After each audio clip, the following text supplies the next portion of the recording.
Jadi waktu saya diwawancara fit and proper test untuk mendapat amanah Dirjen KN itu, saya sedang dirawat di rumah sakit sebenarnya. Oh, Saya sedang bed rest, rawat di infus. Waktu itu saya masih ingat, tapi harus hadir jam 2 sore di DJP sana.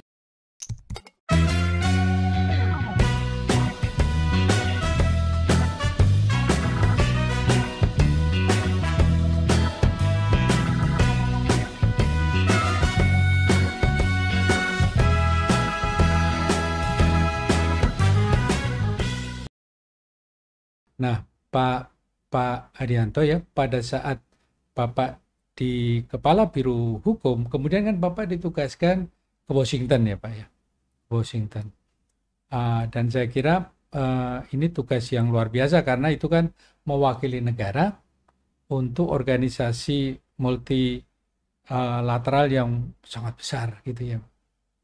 Bisa di-share Pak pengalaman Bapak di Washington Pak? Ya, tentu ya penugasan saya di World Bank sebagai alternate executive director itu satu pengalaman yang cukup surprising juga buat saya karena kan saya dengan background hukum dan tidak terlalu banyak berinteraksi dengan development gitu ya, pembangunan ekonomi gitu. Tapi tentu itu menjadi privilege, kehormatan untuk bisa saya jalankan. Fungsi Executive Director itu seperti yang diketahui ada dua sebenarnya. Dia juga sebagai representasi dari World Bank dan tentu saja yang terpenting dan penting ini adalah representasi dari konstituensi kita di mana kita menjadi alternate executive director. Nah, dalam keseharian sehari-hari tugas executive director tentu kita memberikan banyak policy direction dalam konteks loan gitu ya, hibah atau berbagai policy World Bank policy yang menjadi lebih banyak menjadi country assistance strategy di berbagai negara di mana World Bank ingin memberikan bantuannya atau aids-nya untuk negara tersebut. Ada melalui reform, matrix policy dan sebagainya. Nah, Executive Director dalam board meeting selalu memberikan pandangan-pandangan itu. Dan terutama sebagai wakil dari konstituen, dia harus bisa membawakan suara dan kebutuhan konstituen. Bagaimana sebenarnya loan policy terhadap negara miskin yang ada di konstituen saya, apakah ikut HIPIC, apakah ikut IDA, apakah harus commercial loan dan sebagainya. Tentu ini terms and condition itu juga dibahas kadang-kadang. Nah ini tentu saja komunikasi ke capital istilahnya ya, ke pemerintahan yang menjadi konstituen juga itu menjadi penting. So menjadi penyambung lidah antara capital, konstituen dengan World Bank, kemudian bagaimana itu terefleksikan dalam berbagai kebijakan di World Bank dalam banyak hal. Walaupun kita tahu pengambilan keputusan di board itu ya sangat bergantung pada jumlah voting right ya, pemegang saham. Jadi itu memang itu yang terjadi. Ya, jadi dalam konteks ini waktu itu pada posisi Pak Haryanto di Bank Dunia tadi memang representing negara Indonesia. Tapi pada saat yang sama Pak Haryanto juga harus mewakili konstituensi office dari Indonesia waktu itu ya Pak. Ada berapa negara Pak ya? 13 kalau nggak salah. 13 ya, cukup besar. Dan mostly itu dari Asia ya Pak ya? ASEAN ya, ASEAN minus beberapa, Nepal, kemudian Nepal juga, Fiji. Vietnam biasa ASEAN. Oke. 13. Luar biasa. Pak Hadi, ini kan anak-anak muda ini belum punya gambaran gimana sih kerja di dunia internasional begitu ya Pak ya. Bapak ada apa pekerjaan atau event yang paling berkesan gitu Pak untuk di-share pada saat Bapak bertugas di Washington. Katakanlah mungkin dalam beberapa hal yang berkaitan dengan pemberian bantuan atau adanya konflik antara satu negara dengan lain dalam konteks ekonomi gitu Pak. Ya. Sebenarnya ini juga menjadi perhatian Bu Menteri ya, bahwa sangat diharapkan banyak orang Indonesia untuk bisa berkiprah di international multilateral banks misalnya seperti itu. Kenapa suara kita di forum-forum seperti itu relatif tidak banyak dan lebih banyak di masalah administratif ya, masuk ke substansinya dibandingkan dengan beberapa teman dari negara lain yang lebih banyak di masalah manajerial, di manajemen. Saya kira seiring atau sejalan dengan fungsi executive director, kita berkunjung ke beberapa negara konstituen ya, terutama untuk melihat proyek, katakanlah begitu. Ada proyek Namteng misalnya di yang masih saya ingat di Laos kalau nggak salah. Itu proyek yang luar biasa besar gitu ya, akan menjadi bendungan hydropower plant yang besar, terbesar di Asia saya kira waktu itu. Tapi challenge-nya kan bagaimana terhadap environment, bagaimana apa istilahnya kalau di World Bank itu ada Equator Principle ya gitu, apa guideline yang safeguard yang berkaitan dengan environment itu sangat penting. Nah itu kita harus terus bisa meyakinkan gitu ya, either donor ataupun LSM ataupun para pihak yang memberikan perhatian khusus terhadap proyek-proyek tertentu World Bank. Dan World Bank juga bukan tanpa tantangan ya, ada saja juga yang tidak suka dengan proyek-proyek World Bank sehingga ada gugatan dan sebagainya.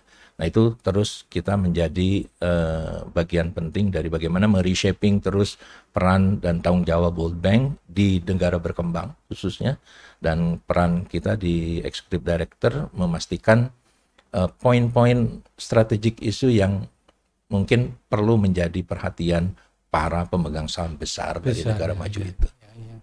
Menarik sekali nih Pak Adianto. Nah kemudian singkatnya menyelesaikan tugas di Bank Dunia kan 2 tahun ya Pak Adianto ya, 2 tahun kembali ke Jakarta sekali lagi.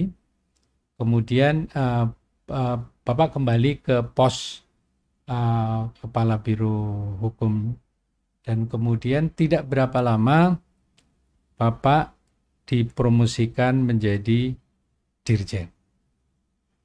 Dan itu dirjen yang fenomenal loh Pak itu, karena Pak Adianto di posisi ini 9 tahun kalau nggak salah.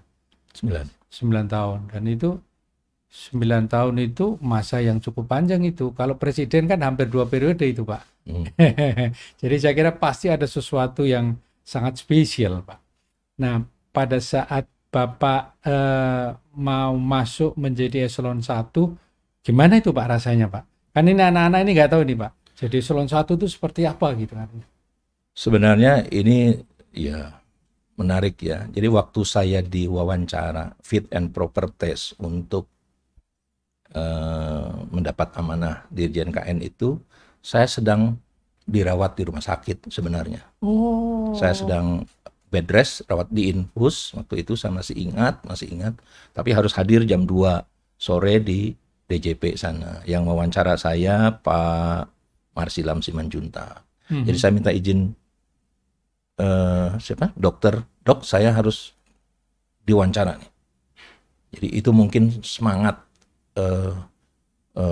luar biasa yang bisa jadi contoh anak-anak itu, kalau itu sudah menjadi panggilan dari negara gitu, saya ngambil resiko itu sampai saya harus nanda tangan itu. Singkat cerita ya saya ikut terus. Waktu itu saya jadi kena dalam kondisi sakit dong Pak? Sakit. Saya kena ginjal batu 3 ya. Gitu ya. Saya waktu itu berat bener, sakit sekali. Tapi saya itu ya itulah Allah menghendaki yang mudah buat saya barangkali ya gitu ya. Diberi kepercayaan itu. Penyakit saya sembuh hanya dengan jamu saja.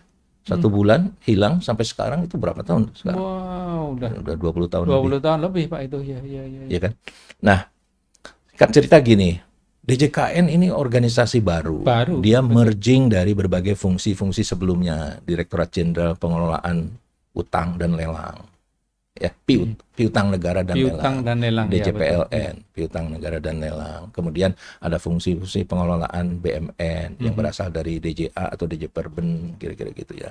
Kemudian ada fungsi investasi yang terkait dengan itu. Jadi memang sebagai organisasi baru saya harus memimpin relatively senior gitu ya, banyak pegawai senior dan betul. dari berbagai background, culture, mindset yang luar biasa berbeda, yang majority adalah berasal dari JPLN, Asli gitu ya, asli, aborigin lah Pak ya. ya. Jadi memang apa istilahnya? Kalau asli itu native ya, Native ya. native, dan ada yang migran, Ya. ya migran dari Perpen, dari Bakun, dari mana. Nah, meramu itu menjadi satu sumber daya yang baik untuk mengelola DJKN kan itu tidak mudah.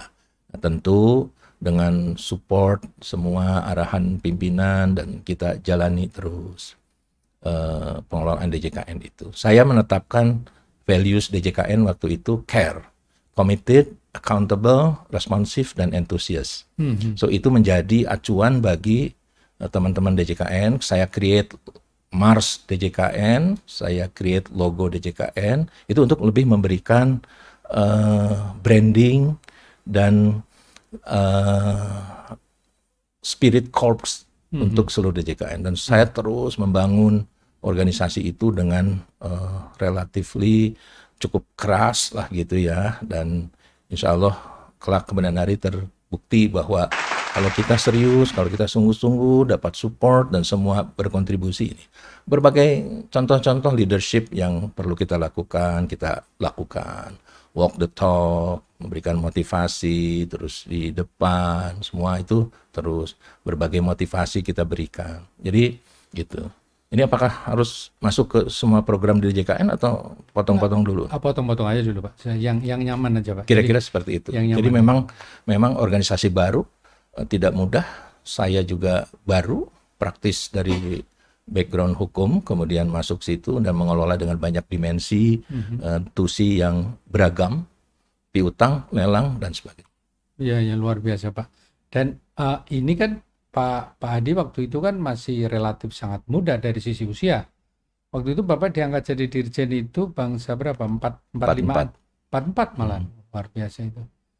Jadi saya kira skill leadership Pak Hadi sudah sangat teruji karena Bapak masuk banyak sekali orang-orang native di situ, relatif lebih senior dan mungkin juga merasa punya pengalaman lebih dari Pak Dirjennya waktu itu.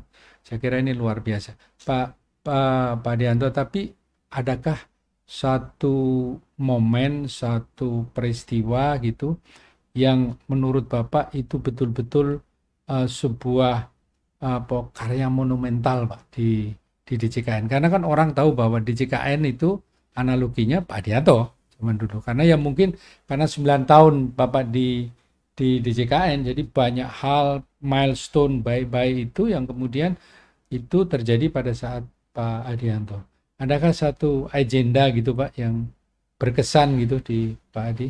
Ya, sebenarnya ada beberapa lah ya. Jadi dengan support teman-teman dan pengelolaan organisasi sedemikian rupa, kan pertama yang utama adalah bagaimana menertibkan aset, ya kan, yang selama ini berserakan di mana-mana.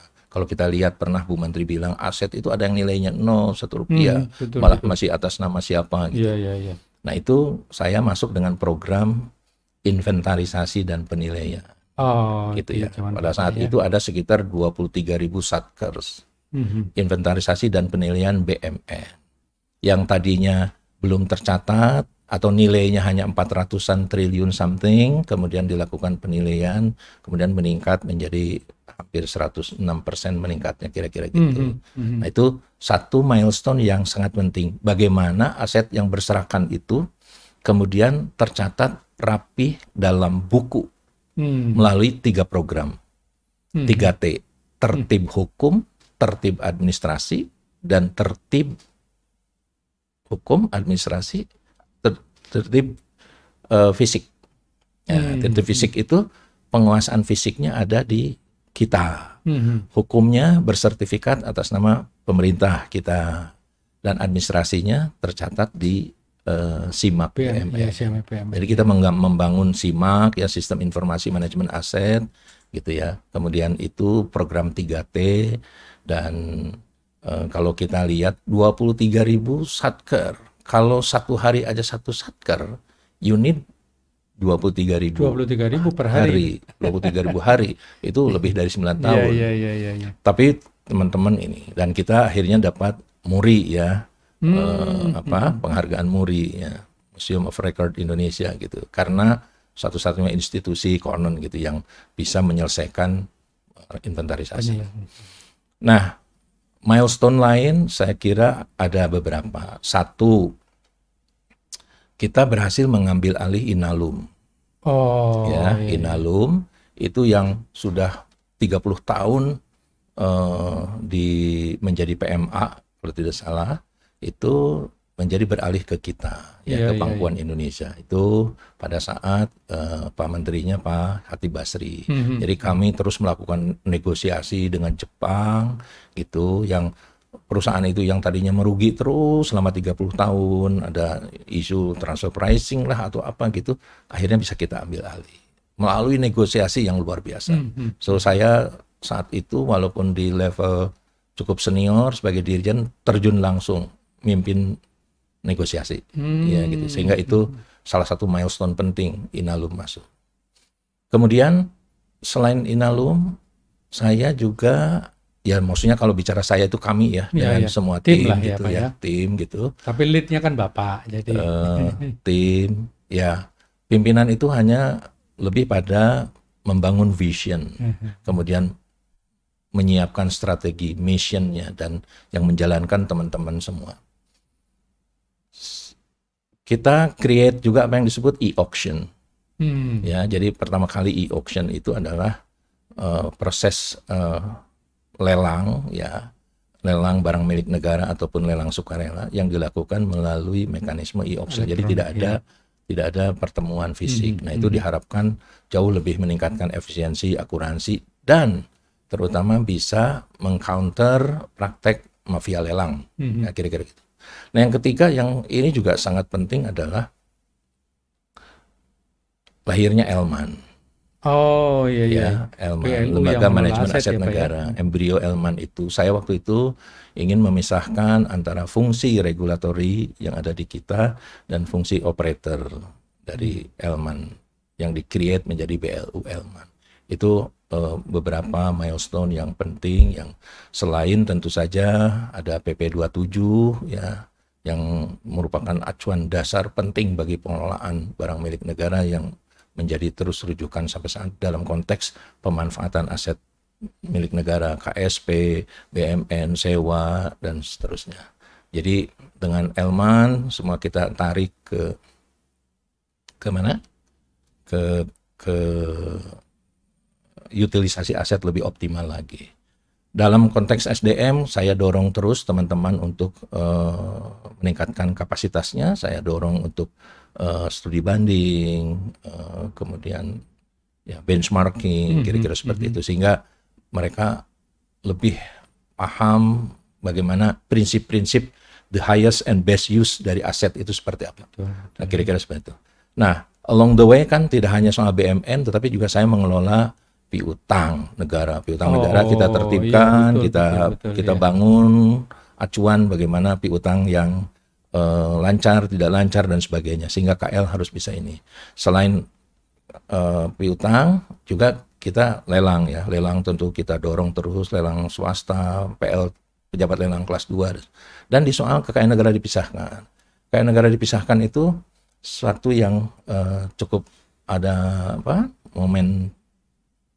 monumental di situ adalah juga diambil alihnya Geodipa Energi. Ya, Geodipa ya, Geodipa Pak ya. Energi itu yang berasal dari transaksi BPYBDS dulu, dan dulu akibat dari pinjaman atau kerjasama Python Energi dulu lah, kira-kira seperti itu. Kemudian krisis kan gitu ya, krisis 98 dan seterusnya, kemudian diambil alih.